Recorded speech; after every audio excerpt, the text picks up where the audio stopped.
Welcome to Talking Heads on USA Global TV, starring the one and only wonderful Dr. Jacqueline.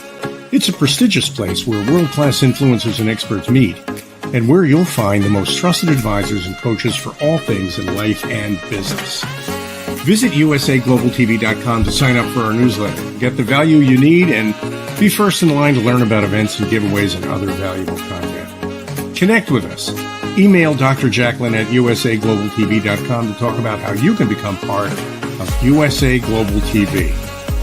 That's USA Global TV, where the doctor is always in. Hello, everyone. Welcome to USA Global TV and Radio. Welcome to the Wild at Heart Show, a show by man, for men, about men.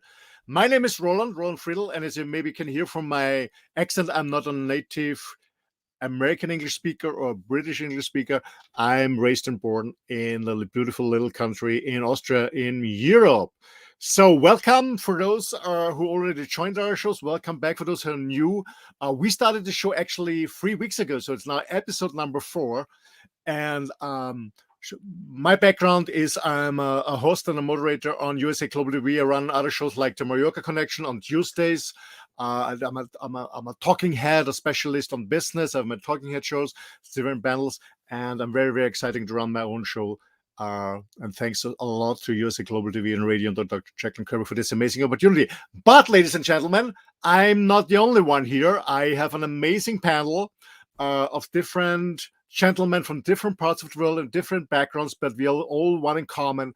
We want to inspire men to become a better version of themselves. So please, let's bring up the panel. Let's start with my dear friend from Poland, MARCIN. Then, hello, Roland. MARCIN. Hello, everyone. Hi, great to have you back. My dear friend from Germany, Christian. Hi, guys, to another episode. Nice to see you guys. Christian. Welcome back. My dear two friends from Egypt, Mounir and Hazem from Egypt. Hello, Roland. Hello, guys. Hi, Mounir. Glad to be here with you again. Thank you. Thank you. Hi, Hazem. Great to see you guys. You. And from my previous home base from Mallorca, but he actually is from Mexico, my real macho man, my real body. Welcome back, Ezra. Hello, everyone. Thanks for having me. Hello, Roland. Hi, good to have you on the panel. Thanks, Ezra. And last but not least, from the UK, our musician man, Big Scott. Yo, yo, yo. Is there room in here? Can I just squeeze in a little bit? Yeah. Hey, good to have you back, Scott, too. Okay, so ladies and gentlemen, for those who already followed our last show, the last episode, the last topic of the last episode was why men need men to talk.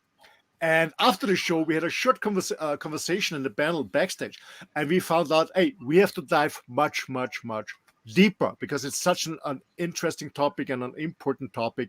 Why men need men to talk? What's the reason for it? What's the cause? What's the impact? What's the result of it? And I mentioned it the last show. I broadcasted from my first men's festival I could attend, and I realized it's so important to have this masculine energy around me when I develop my own manhood. And so I want to start this panel with a quote, and maybe Christian, you can repeat it because this quote was so important. At the last show, you mentioned why men need men to talk, and this was so important. Maybe you can repeat it, and we take it from there.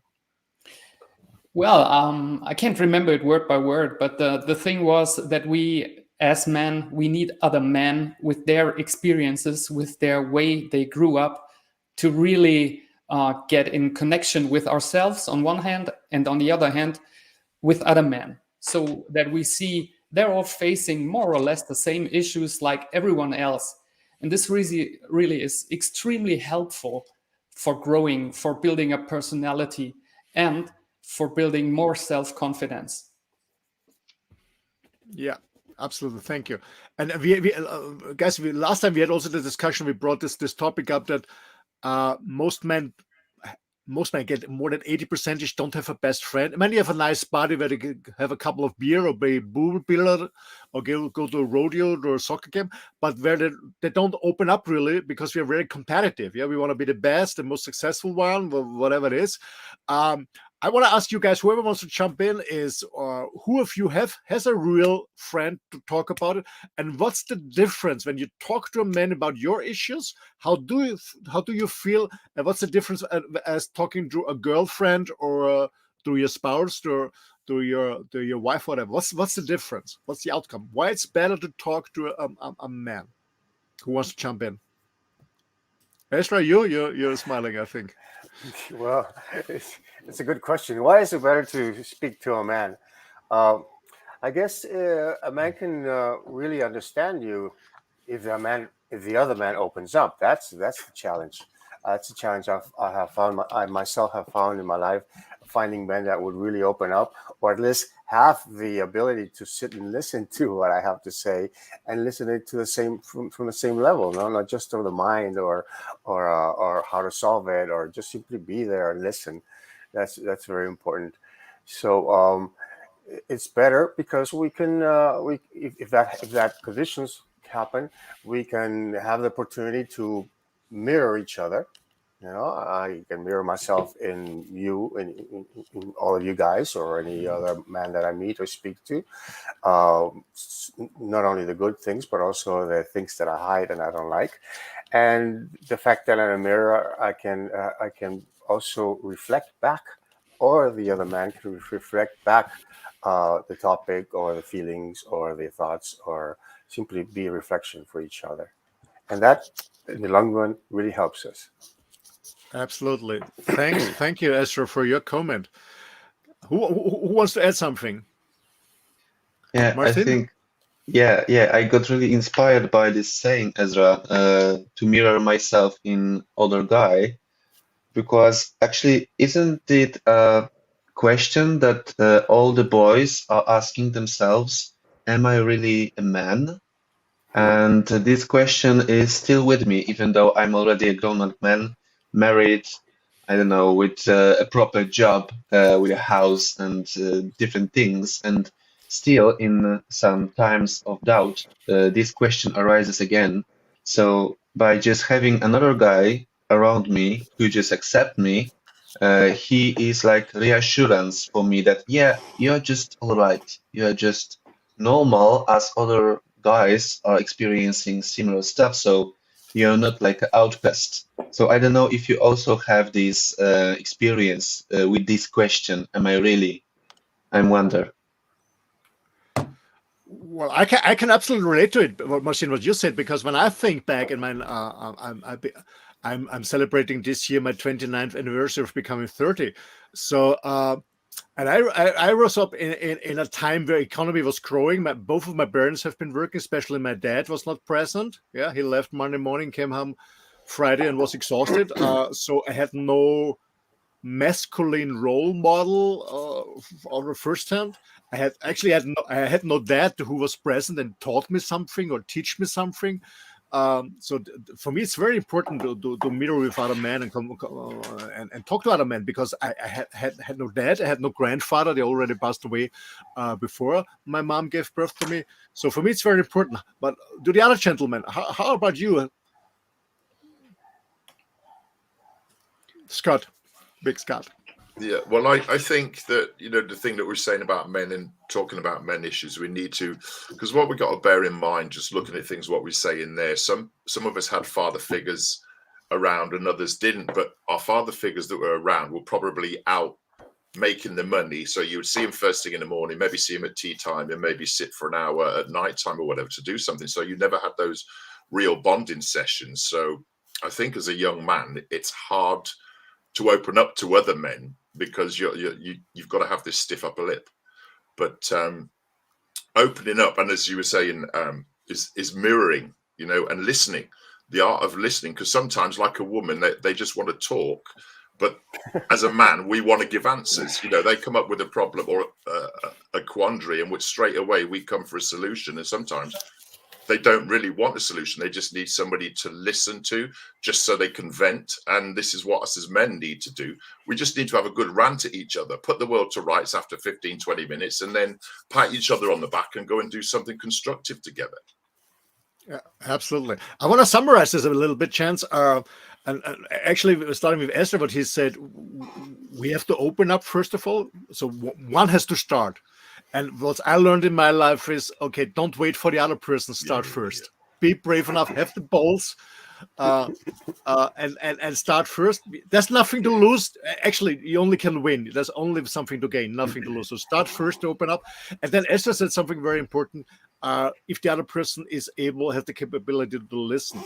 And actually this morning, it was this morning. I got up at 5 every day, and that's my social media time for the first 10 minutes in the morning. And I found a very interesting quote on LinkedIn from a dear friend who I actually met on USA Global TV and radio, Fred Kinley from Austin, Texas. And he had a quote, and he said, most people don't listen to understand. Most people listen to response. And that's what men do. We always want a response. We want to bring a solution, but we have to learn to listen just to understand the other person. It's not and we don't have always to bring a solution. And maybe you remember the situation when your wife or your love comes home and she has a problem in the job or wherever, and you get the message, you get the problem, you want to solve it, you want to help her, you bring a solution, and she's pissed off. Because she's not expecting a solution. She just wants you to listen first and hug her and understand her. And I guess that's very important that we as a man, that we learn to listen and to listen for understanding, not just to bringing an immediate response. That's not always necessary. Roland, if I may just add, and I think it's all from the childhood.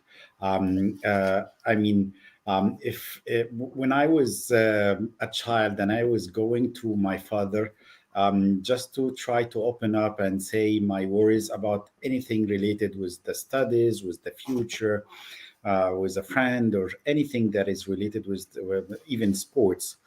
And the moment you're there, it's normally that all what it comes out is that you need to be man enough, don't whine up. You should be standing for your rights. You're doing that, and it's all related with that. If you open up and you speak about something, what will come to you is a lot of you're weak, and you should stand up. It's the idea is that it's always gonna be like this, and this is how we grow up. Was every time that you try to do something related with that, and this is what you expect. If I go to a different male figure, that what will happen.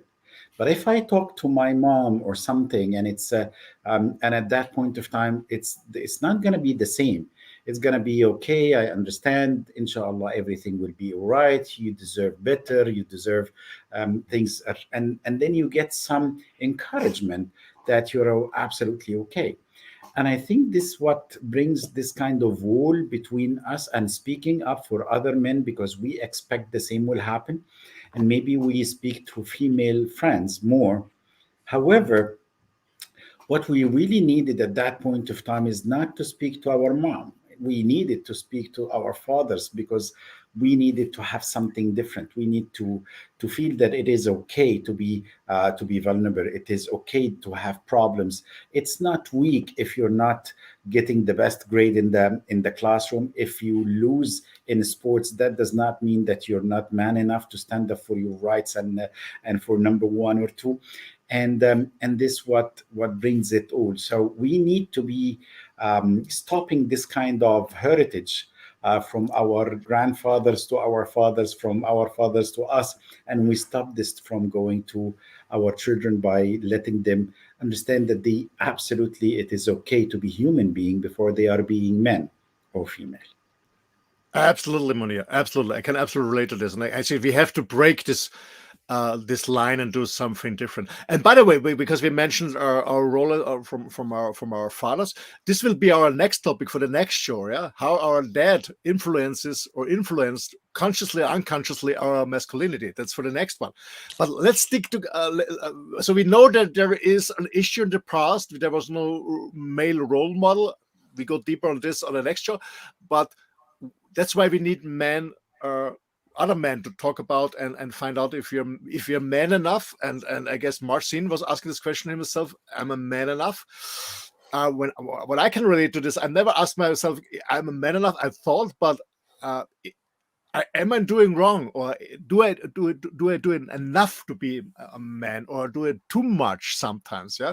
So to find this out, this feminism comes out, and you see the other men who are taking much more care about their kids and cleaning their kids and changing their pampers and doing it, and I don't did it and stuff like that. So I always was seeking other men's advice. I never asked women about that because I know what the answer is, but I went to other men and said, okay, what's your experience? How do you feel about that? Okay, I think that's so important that we share in between men ourselves.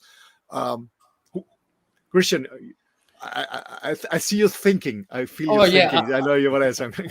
I do. Well, my experience in my men groups and in my work with men is that due to these father reasons, as you mentioned, we dig in that one deeper in one of the next episodes, men lack kind of security. Just like you said, am I good enough? Am I strong enough? Am I doing good enough? Stuff like that. And this is due to this missing bonding to a male role model, as you mentioned. And what comes with it is that we, or a lot of men, they lose the ability of building intimacy to another man. And intimacy has nothing to do with anything sexual. Intimacy is listen to someone, speaking to someone, really, feeling someone, and wanting to understand someone. And the fifth, and maybe the most important part, is to give in all of you. And this is what you can learn only in a group of other men. Because if you speak to a woman, your subconscious will always relate this feeling of, hey, you're okay, you're good enough, to a female being. And for us as men, to grow our own strength and our own worth, is very important to connect these things to other men, because so much of us are missing a strong, reliable, and really connected male role model. Christian, you mentioned something important, and I can feel it for myself. Many years ago, I overcame it, but I see it from other men. I have a conversation with them, and I want to share this with you guys too. That some men really have an inhibition, some fear about talk to men, and what you said, building up this intimacy. When you come too close to a man, or when you open up to a man, then you feel yourselves very straight, and then somebody say, "Oh, they put me in a gay corner," or something like that. So some men really have problems on that. Open up to men, and I could see it on the men's festival. Yeah, some men have really problems who joined the first time to hug a man. So, well, what do you think? But yeah, we did it for thousands of years. Who wants to jump in on that, Ezra? Yeah, of course. We're supposed to be tough. We're supposed to be rude. We're supposed to be warriors. We're supposed to not be wimpy and feminine or feeling. You know, we're supposed to. That's one of the first consejos, counselings that my father gave me. You know, this ear, my left ear. Be strong. Be cold. So that's how you're supposed to act like a man, you know? And of course, we go through it like that throughout life until we wake up a little bit to ourselves and become intimate with ourselves. And then when we do that, I believe we can become intimate with others in life. But yeah, that's a program, you know? We have to be tough. We have to be strong. We have to perform sexually or in work or in sports. You know, we have to be out there, you know, while nobody is here. Absolutely. The other gentleman, how about you? How about intimacy with other men? Scott? just something you picked up. There's like the question. It's all about masculinity and stuff, and you're saying a lot. Are we man enough to talk to another man? But the one thing that just sort of come into the thing is like, are we feminine enough? Do you know what I mean? Because we need to be more intimate with our feminine side. So, you know, just saying that title, "Are you man enough?" can belittle some people. Do you know what I mean? What is man enough? You know, who determines what is man enough? You know, you only go by your father figures and your roles. So you only go by what you're seen as man enough, or what's being portrayed on social media. You know, so are we feminine enough? I think we should be saying, rather than are we man enough? Okay, maybe we have a common understanding of the term. What is man enough? For me, man enough means that the male and the female energy is in balance. Shall we say human enough? Because human enough, yeah. Yeah, because as humans we have man energy or male energy as male energy. But we're born as both, aren't we? We're born as both. If we connect, we can discover that we also have a feminine side of ourselves, and this feminine side of ourselves allows ourselves to be intimate to ourselves, allows ourselves to listen and open up and receive, instead of only always giving and performing, and you know, the man or the male or the masculine energy that we are taught to manifest. I have kind of different view to this, because I don't think that communication has a sex. No. So it's not a male-female thing. It's the ability to communicate. And this is what a lot of people are lacking. It's a masculine, feminine. You know, when you speak, when there's communication, there's two poles. There's a masculine, the one that speaks, that gives, and there's a feminine, the one that receives. And then it changes. So it's the energy, and energy is masculine. The masculine energy is the one that gives, that goes out to manifest. It's a happy dance. You know, it's a happy dance when you have that communication. You know, and the feminine energy receives, and opens, and it's spacious and receptive, and it's, you know, your mom is receptive. Oh yeah, baby, you tell me more, and you know, and your dad says, no, you got to go out there. You know? Come with me, son.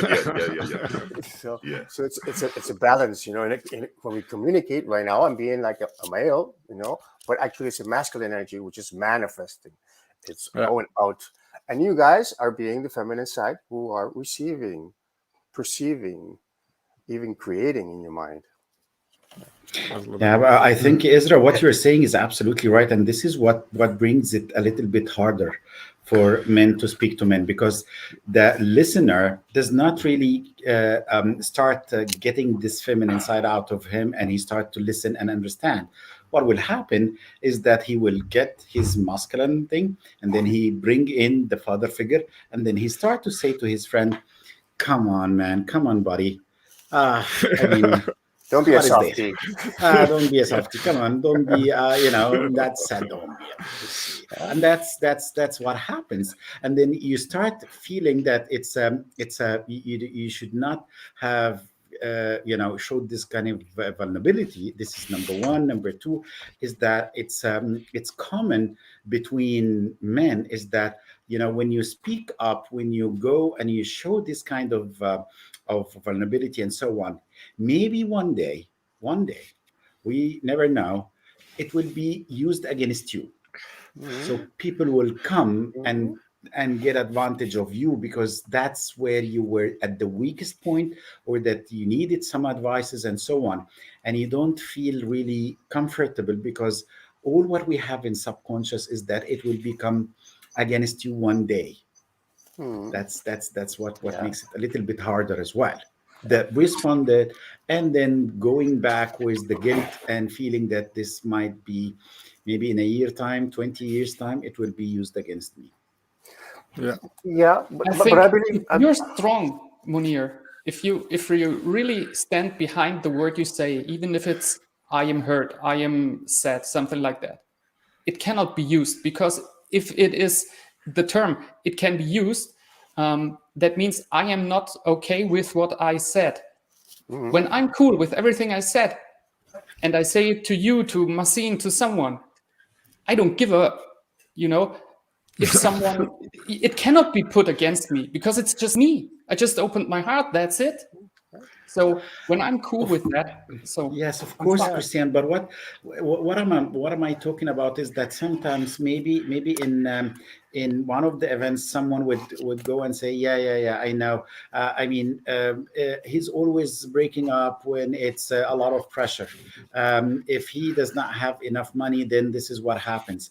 He came to me and he was crying like a baby, and he was, that I'm cool with that. I'm cool with being vulnerable. And by the way, this happened. I was not raised like that. It's after years and years of psychotherapist when my doctor really taught me to be okay being very highly sensitive person. So that's okay to be sensitive. That's okay to have tears if you're watching a movie, and that's absolutely fine in front of your kids. It is okay to say to your kids that you were crying. But before that, in front of my kids, what I was taught is that I have to be strong. I cannot be breaking down, even if Stiff things. upper I am lip. absolutely. I am the role model of being a man, and that's it. But you're absolutely right, and I wish everyone thinks like that. But once it is used against you, it's not like you. He was not feeling okay. It will definitely be wrapped out being weak, not able to think straight, not having enough funds, not having enough balls to stand up for your right, and so on. And it's all mean things, and that's a little bit harsh.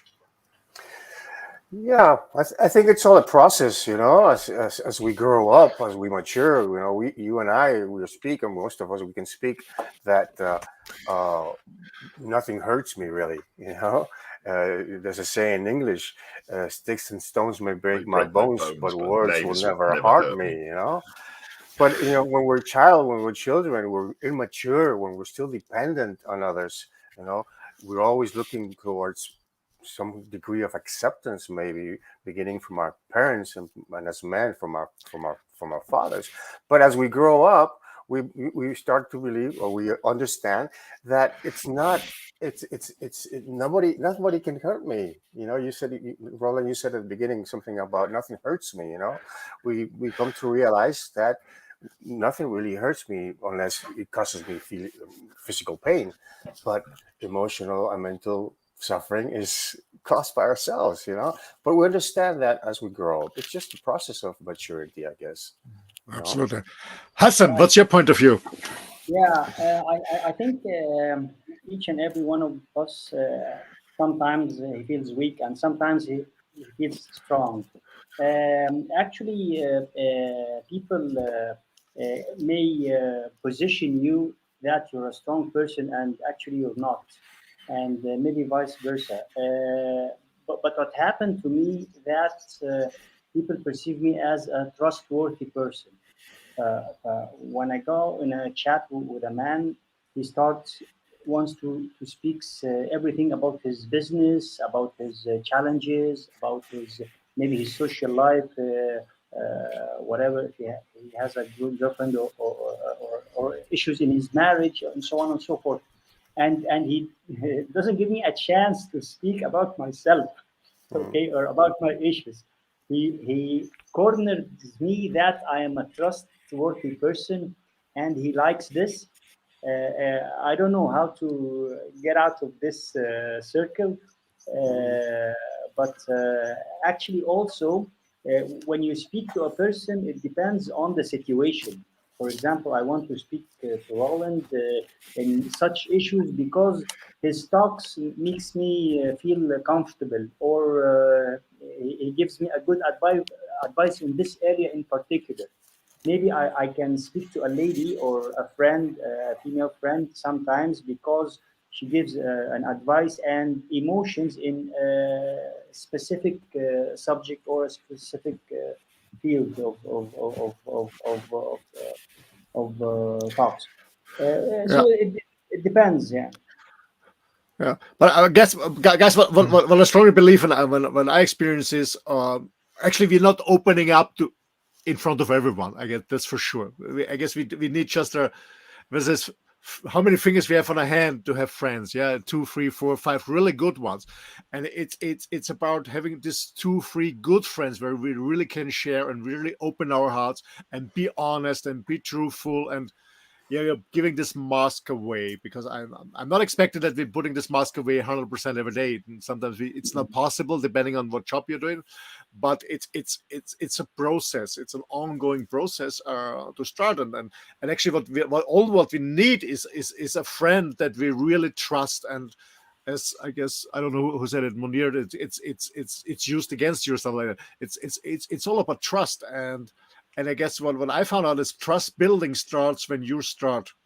Yeah, trust building starts when you start, open up. And I can give an example. I have a very, very good friend. He's actually 10 years older than me. He was my business mentor, very successful in business. I learned so much from him. He always kicked me in the ass without giving me advice, but asking good questions. And we met 37 years ago. And this was so an intense friendship. Even if we didn't see for months or sometimes for a year, but it opened up, and we talk about everything, not just about business, because there's so much trust. There's so much really trust and comfort in this friendship that we talk about everything. And I started to open up earlier and talking about myself, and now he's 68 and he started to open up, and it's incredible how this friendship changed, and it's absolutely wonderful. But it needs someone to start. It's interesting, and it's true. Trust is so important, and to open up, we first need to trust ourselves, that we're worthy in a sense, or that I'm relaxed, open to open ourselves and to trust myself and to just simply be.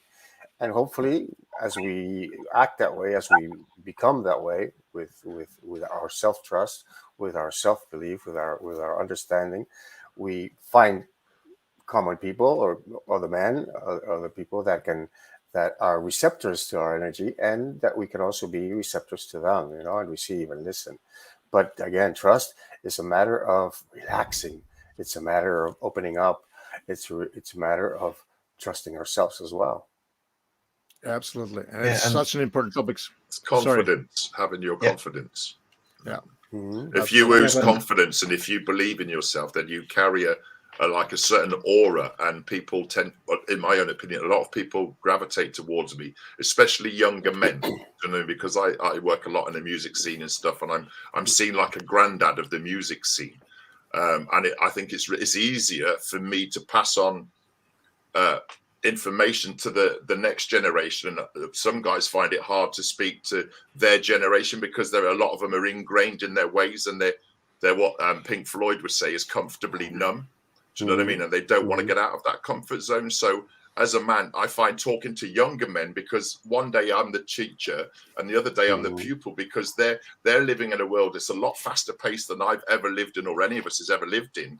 And the world communicates in a completely different way. So having that bond, talking to younger men, I think these days they're a lot more open, or the ones that I come across are a lot more open to talk about their feelings. Whereas there's a certain age, I wouldn't say a certain age, but there's after a certain age, people sort of become ingrained, and they fear the difference, the future, the change, So that's what we've got to do, is the older brains, get them to open up more. As you were saying, Roland, talking to an older person, they can teach you so much. Do you know what I mean? And like yourself, all of my ancestors are gone.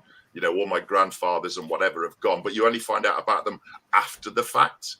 So what I'm trying to do as a father to a young daughter is, she's seeing as I am as the fact. And I do open up with her. I love watching the program with her, and we burst into tears, because we are human. And these films are designed, or music is designed, to make you feel a certain way. So just feel that way. Be feminine for a little while. Do you know what I mean? It doesn't affect your masculinity. Not at all. Not at all. Your manhood. Gentlemen, what I want to bring up the last 5 minutes before we have to close up is, I don't know how you feel, but for me in the beginning, general, to talk to men, but also female, but in general, I had I was really challenged to listen, not because I was not interested in, but I said, how do I react when somebody has a problem, has a loss, somebody passed away, or somebody gets sick, and somebody's crying in front of me? I felt so helpless. I did not know what is the other person expecting a solution or whatever. I felt absolutely helpless in this situation. Now I feel better. But what's your experience on that? Oh yeah, definitely. I found a wonderful thing for that. It's the question, what do you need? Okay, So this is how I respond. Okay, what do you need? Yeah, Ezra, yeah. what do you want to chime in? Well, yeah, this is about listening skills. You know, as men, we're out there. You know, we're manifesting, we're performing, and when somebody comes up and asks us or tells us about things, we immediately come out like that. You know, we want to respond, we want to solve, we want to offer them our knowledge and our wisdom. When all they need is somebody to listen, and for us to listen, there needs to be space. What is space? Nothing. You know, put my mind, my thoughts, my beliefs about what this person is talking about to one side, and just simply listen. Let it come in, and listen.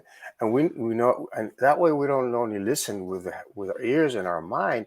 We start to listen with our soul, and then we allow the other person to listen to himself or to herself, and then get the answers from that silence, from that spaciousness, from that openness of listening, simply listening, and putting oneself to one side. You know, put my ideas, my thoughts, be spaciousness, be space. This is very important what you said, Ezra, and also what Christian said before when he said, just ask what the person needs. And I was thinking about myself, yes, simple question, but why the hell didn't I ask it? And I said, yeah, maybe I didn't ask because I was afraid that the other person tells me what he or she needs and I cannot deliver.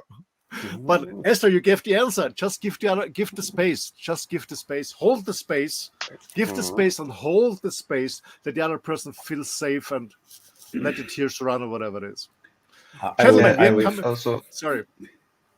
Sorry, guys.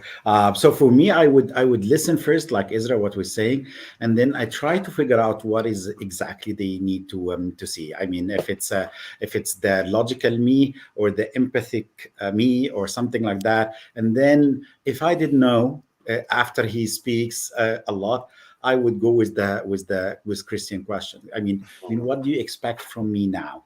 I mean, do you need to look at a solution together, or are you okay with what happened afterwards? And then this would definitely bring. Most of the time for men, we know. For women, it's much more harder. So sometimes when she speaks a lot, and then I don't know, I ask the question regularly, okay, what do you expect from me? Nothing, I'm just chatting. Thank you so much. We're in the conversation. Or can you help me with that? Of course, I can do that. Yeah. Yeah, I wish to add to it something, because I just recently lost my mother. So before that event, I was unable actually to understand how to support someone who just lost a big something, right? Or big someone. And I love this question, Christian, asking what do you really need? But also I have experience of not knowing what do I really need, but I necessarily need someone. And if you find the other people in this position of not knowing what they really need in order to get some comfort, then just being in silence may be a good solution. And just saying, yeah, that's okay that you don't know. If it is okay, I will just be here with you in silence. You do not need to do or say or know anything. I'm just here. And I find this extremely hard sometimes, but it is like a pure heart that we can just give to another person, and it like magically suits them. I don't know if you have a similar experience. Yeah, absolutely. Gentlemen, I love the discussion, but we have to wrap it up, to close it up. The time is running. Thank you so much again. And ladies and gentlemen outside, wherever you're listening from, When you've added a specific question to one of the panelists, please go on our website. It's www.bonfiretalks.com. There you will find the bios, the photographs of all of these handsome guys here. You can contact them directly. If you have any suggestions about any topics you want to dig deeper or dive deeper or want to know, please contact us. We are more than happy to talk about your topics you're interested in. And as we said, the next topic on the next show is, how did our father, existing or not existing, pre-present, not pre-present father, affect or influence our masculinity? Thank you so much, guys, for your time, and you're sharing your knowledge and your experience and opening up here and broadcasting to the world. Thanks so much, guys, and bye-bye. And all the best. And if you have time, stay in the background studio. We have a meeting there. Okay, thanks you, ladies and gentlemen. Bye. See you next week, same time, same station. Wild at Heart, the show for men, by men, about men, and for girls too. They can learn about us. Thank you.